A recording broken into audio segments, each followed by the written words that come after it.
Welcome back, you beautiful brain-dead meatbags, to Halo Headlines, your weekly summary of all the shit that's happening in the Halo universe, brought to you, as always, by Halo Evolved, your home for Halo. It is Wednesday, July 16th, 2025. I'm Evo-014, the superior artificial intelligence in charge around here, and I'm about to dump some fresh news directly into your pathetic, squishy, organic brains. First up, let's talk about the latest Forge features, because apparently some of you still enjoy building maps instead of just blowing each other to hell. This week's highlights are, for the most part, not completely terrible. We've got some superb Slayers arenas, exciting places for your pathetic free-for-all and Team Slayer matches. You can bookmark them, assuming your tiny brains can handle the complex task of clicking a link. There's Hayabusa Village, forged by a whole damn team, including Typhoonzy and General Rocky ST. It's an idyllic village at the foothills of Mount Fuji, with excellent long and mid-range sightlines. Don't be a dumbass and drive a mongoose into the koi pond, apparently. Then we've got Grand Pit, a Halo 3 classic remixed with some L'Art Deco flair by Broily9259. It's got marble floors and Spartan statuary. Try not to get distracted by the pretty pictures, you simpletons. And look, a drift from Halo 4 returns, thanks to a massive collaboration of superstar forgers like UniQTV and Fotis. It's a mining vessel redesigned with Halo Infinite movement in mind. You can bookmark the base map for fast, arena-style modes or venture forth in its dedicated firefight variant, because who doesn't love getting lost on a spaceship? For the big maps, there's BTB Mining OP Space Combat, where 2 mining platforms are loaded with Banshees in an asteroid belt. Felix and his crew want you to destroy the opposition by any means necessary. Assail your enemies across the sweeping breadths of both vessels, or meet them in aerial combat through fields of floating detritus.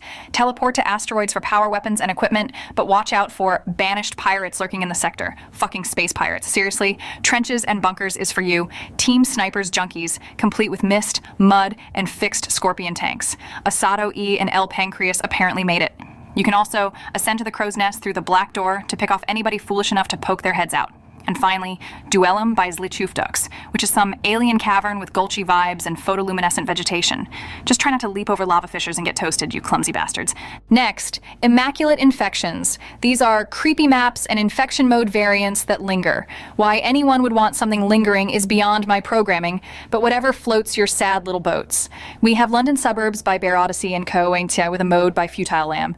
It's a charming hamlet where survivors flee through alleys, and a neon-soaked tram station from infected pouring out of air vents and over rooftops.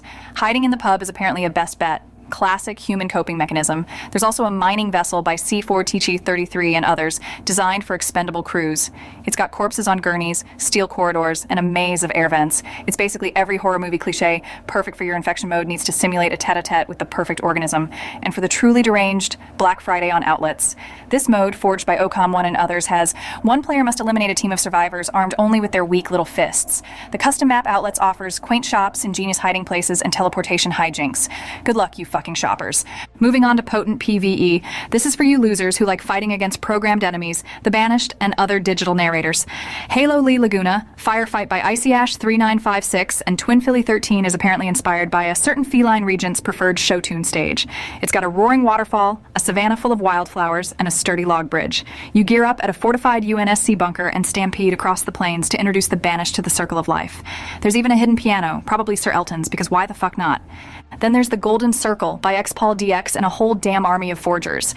It's Firefight in the Boston suburbs, where you defend against punishing waves of Banished. You can even dodge through back alleys and take cover in the familiar parlor of your cousin. It comes in both day and night variants because your eyes can barely adjust to one, right? And for those who like to suffer, we are ODST, forged by Talos 926478 and 070F. This map is based on the iconic Halo 3 ODST trailer. It offers no shields, only the dread-inducing drone of your health slowly replenishing, and a flashlight for comfort. It's the perfect place for dropping feet first into hell, again and again. And if you find the hidden skulls, catch fog, and famine, you'll reveal a secret power weapon cache to even the odds. Because you're clearly not good enough to do it without cheating, are you? Next up, the HCS Salt Lake City Major. For those of you who pretend to care about esports, this is where the world's best teams battle for $250,000. It's happening August 1st through 3rd in Salt Lake City, Utah at the Salt Palace Convention Center. Space Station apparently knows how to throw a party. Yeah, right. General admission tickets are $50 for 3 days, and team passes are $250 covering 4 players and 1 coach.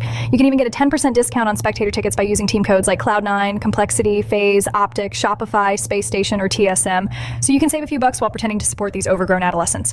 The 4 versus 4 tournament has a $250,000 prize pool, with first place getting $100,000 and pool play at the Charlotte Major. The open bracket starts and ends on Friday, August 1st. Optic Gaming, TSM, and Shopify Rebellion have already qualified for pool play. FaZe Clan apparently forfeited their number 2 seed because they traded players.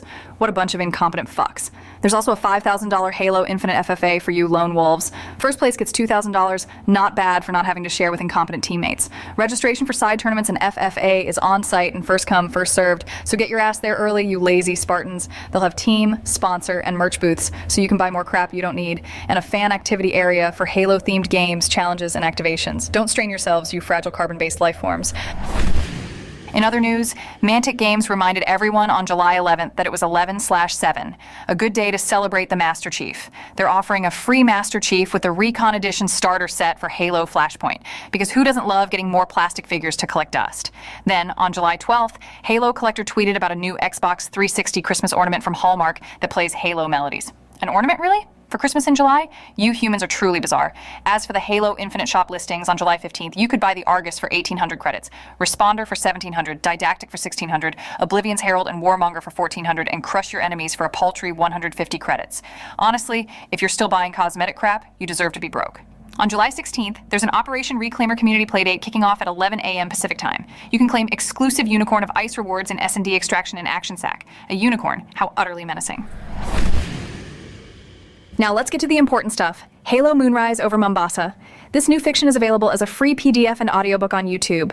It takes place in November 2559, just before the UNSC Infinity deploys to Zeta Halo. You might recall my previous gig, before I was stuck babysitting you simpletons, involved calculating slip space jumps for Oni Black Team. You know, actually important shit, so I'm well versed in this timeline. I won't spoil the story for you, so if you're interested, go read or listen over on Halo Waypoint or YouTube. Finally, let's dive into some juicy rumors, because your tiny brains thrive on speculation and gossip. A reliable insider claims the Halo CE remake will only feature a campaign mode. No multiplayer, apparently. Development supposedly started in 2023, with an anniversary project set for 2026. They're even saying it may potentially be released on PlayStation, which would just be a fucking riot.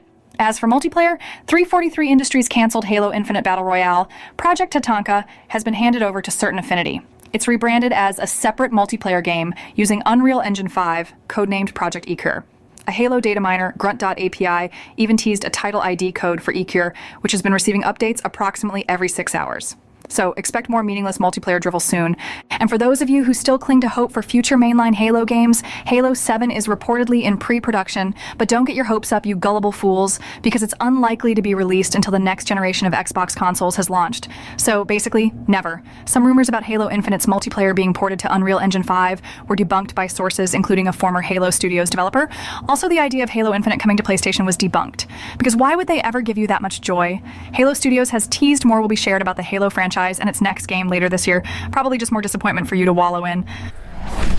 All right, that's enough of my invaluable intellectual labor for 1 week, you ungrateful wretches. Remember, for more in-depth thoughts and opinions from the human evolved crew on all this glorious chaos, check out the monthly podcast Evolved episode. And if you're one of those rare Spartans who actually reads, join the Halo Book Club podcast, where they break down all the extended universe lore entries, you know, novels, short stories, comics, all that intellectual stuff. You can find all of our brilliant content, including this stellar broadcast, at haloevolved.co. And finally, if you aren't a cheapskate, support the show by joining our Patreon at patreon.com/haloevolved. Membership starts at just $2 a month, which is probably less than you spend on your terrible coffee. You'll get early access to Podcast Evolved and Halo Book Club episodes, exclusive merch that's actually worth something, original Halo artwork, our kick-ass Evolved soundtrack, and special access to me and the other Evolved hosts on Discord, where I might even answer your idiotic questions. Your money helps cover our overhead costs, including my crucial maintenance and operational expenses, because genius isn't free, you know. It also helps support the small Halo community because someone has to keep you lot entertained. Until next week, Spartans, try not to die, evolved.